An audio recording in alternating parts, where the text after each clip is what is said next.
famille, c'est confirmé. Les autorités burkinabées ont confirmé que Damiba est bien arrivé au Burkina Faso. C'est maintenant le vrai... Les rêves vont commencer. C'est maintenant même, l'histoire commence. Ça va chauffer. Regardez ça là. Dites-moi ce que vous en pensez dans les commentaires. C'est parti. Communiqué du gouvernement burkinabé sur l'extradition de Damimba. Oui, la famille, écoutez cette vidéo. Le gouvernement burkinabé est reconnaissant du gouvernement togolais et salue les efforts que le gouvernement togolais a mis en place pour l'extradition de Paul-Henri Sandaogo Damiba. Je vous invite à écouter cette vidéo. Partagez-la massivement. Communiqué avant donc de poursuivre.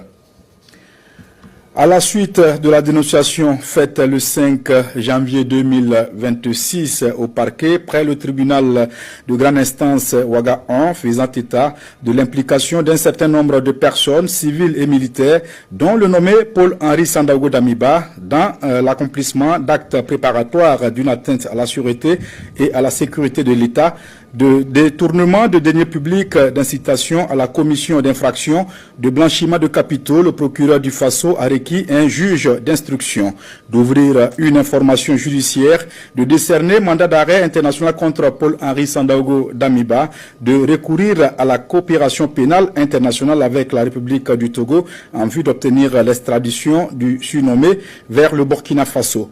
Le 6 janvier 2026, le juge d'instruction a effectivement ouvert une information judiciaire pour des faits de détournement criminel de deniers publics, d'enrichissement illicite criminel, de corruption, d'incitation à la commission de délits et crimes, de recel aggravé et de blanchiment de capitaux.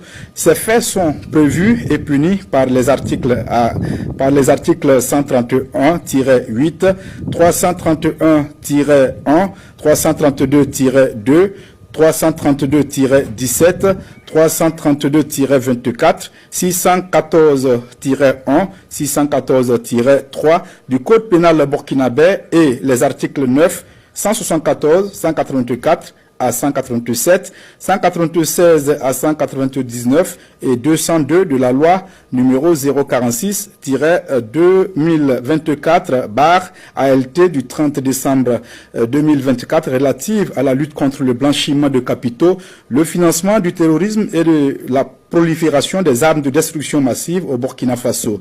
Le juge d'instruction a, en conséquence, décerné à la même date un mandat d'arrêt international contre Paul-Henri Sandaogo Damiba et soumis aux autorités compétentes de la République du Togo une demande d'extradition du surnommé vers le Burkina Faso.